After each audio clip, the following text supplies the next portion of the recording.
Hello, my name is Chloe, welcome to my channel. Today I'm bringing to you an unboxing from a box of stories. I don't know why I'm showing you this because it is completely plain, but I have done one of these unboxings before and I put up a video for that, so I will link it in the description.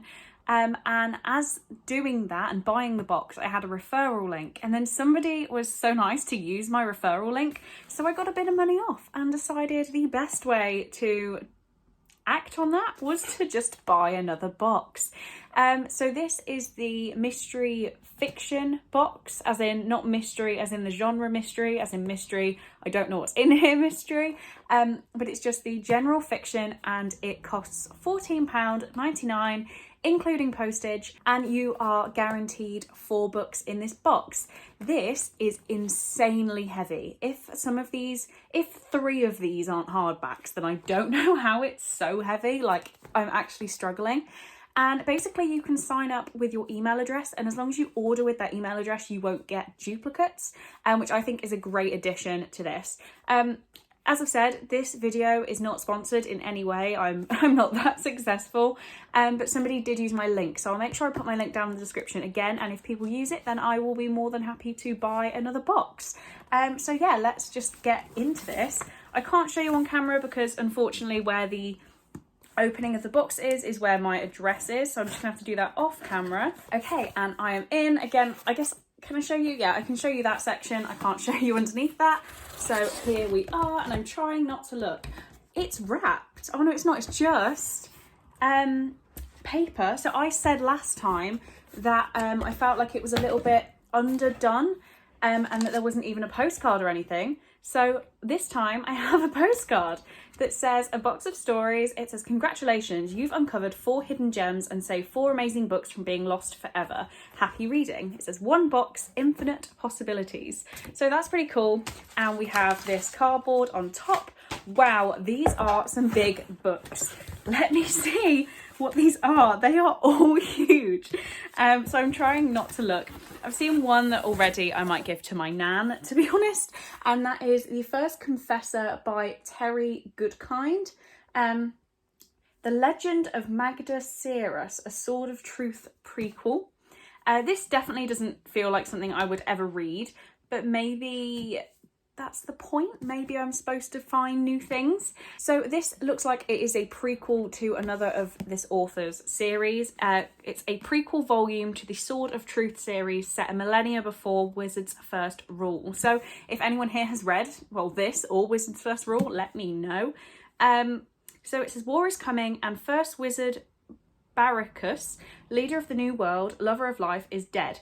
Worse, he took his own life, throwing himself from the ramparts of Wizard's Keep and plunging thousands of feet to his death. Baracus's grief-stricken wife, Magda, cannot comprehend why he would abandon her and his people at such an uncertain time. She is intent on following her husband into the underworld, but then she finds a note he left, urging her to seek the truth. What she uncovers, no one is willing to believe. I'm not going to read any more. This is huge. How many pages are we talking? Like, oh, it's only 604. It is really pretty, actually. I am kind of in love with it. It's just not my typical cup of tea, but I'm going to hold on to it, and maybe one day I'm going to reach for it. Or, as I said, my nan is a big fantasy reader, but she likes to read kind of war-based fantasy and historical fiction. So this could be something that she might enjoy. Maybe I'll try it, and if I'm not a fan, I'll give it to her. The text is actually quite big on the pages, so it's not as intimidating, and it's very floppy. So I'd say that's a half win. I'm kind of impressed. So next, the other one that's catching my eye is a hardback, and it's We Must Be Brave by Frances Liadet. It is absolutely gorgeous. Let's just see, is the naked book gorgeous? Oh, it's nice and blue, so that's fun. Yeah, this is gorgeous. This is December 1940. As German bombs fall on Southampton, the city's residents flee to the surrounding villages. In Upton Village, among the chaos, newly married Ellen Parr finds a girl sleeping, unclaimed at the back of an empty bus. Little Pamela, it seems, is entirely alone. Ellen has always believed she does not want children, but when she takes Pamela into her home, the child cracks open the past Ellen thought that she had escaped and the future she had dreamed for herself. As the war rages on, love grows where it was least expected, surprising them all. But with the end of the fighting comes the realisation that Pamela was never theirs to keep. This sounds amazing. Again, really not my cup of tea. But I definitely think I would have picked this up. Say it was in a charity shop. I would have picked this up just for the cover, probably read it and ummed and ahed about it and maybe not bought it. But this sounds great. It says she was asleep on the back seat of the bus, curled up, thumb in mouth, 4, maybe 5 years old. I turned around. The last few passengers were shuffling away from me down the aisle to the doors. Whose is this child? I called. Nobody looked back. Well, I'm impressed by this, and it's just pretty. So now I'm trying not to look at the books. Why are they all so huge? So the next one I've got is When I Wake Up by Jessica Jarvie. Not too sure on that pronunciation, I am sorry. So again, another huge floppy paperback. I really feel like they've given me some good books. Maybe they wanted to get rid of some heavy ones.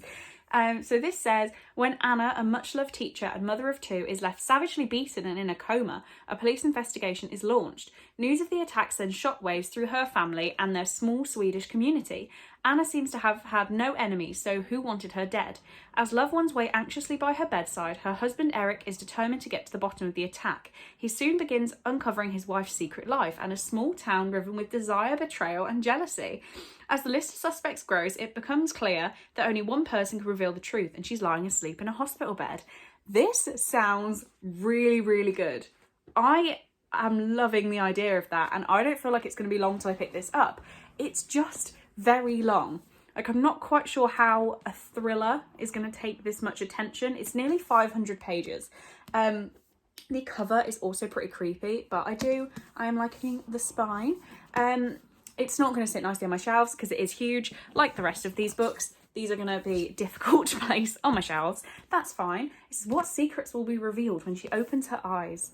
Like, this sounds pretty good. I'm excited about that. And the final book, again, a massive, heavy, floppy paperback, is In the Dark by Andreas. Okay, I'm really going to struggle. I'm sorry. If I would have read this author's name before the video, I would have checked the pronunciation.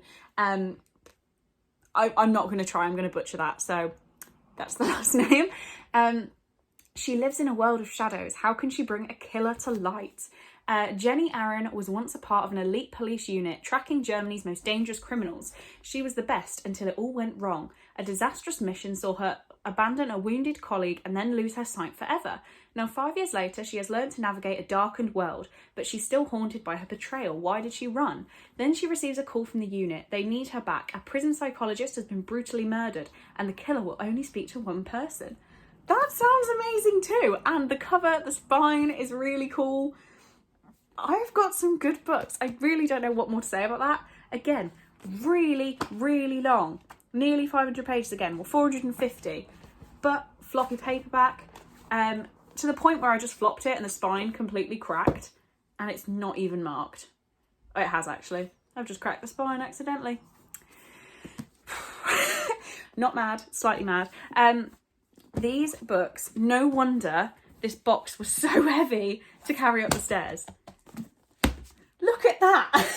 They are all huge. The hardback is actually the smallest one, and I said they all felt like hardbacks. But yeah, so those are the 4 books I've got.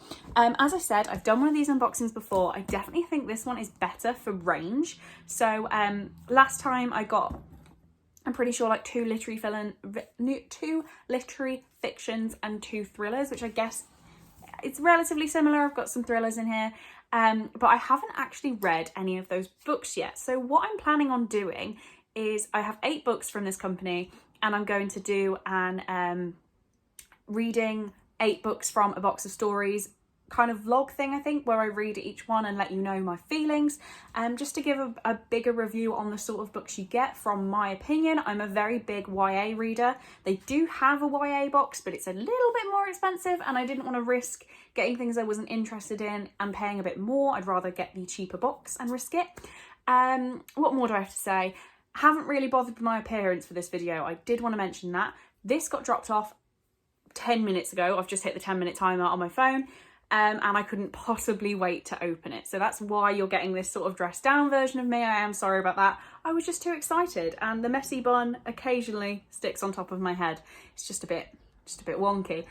So apart from my appearance, apart from the unboxing, I don't have much more to say. So please do let me know if you've read any of these books, if you've heard of any of these books, the authors, your opinions. I'd love to get some more insight before I sit down and read these. But thank you very much for watching this video. I really do hope you enjoyed it, and I will see you in the next one.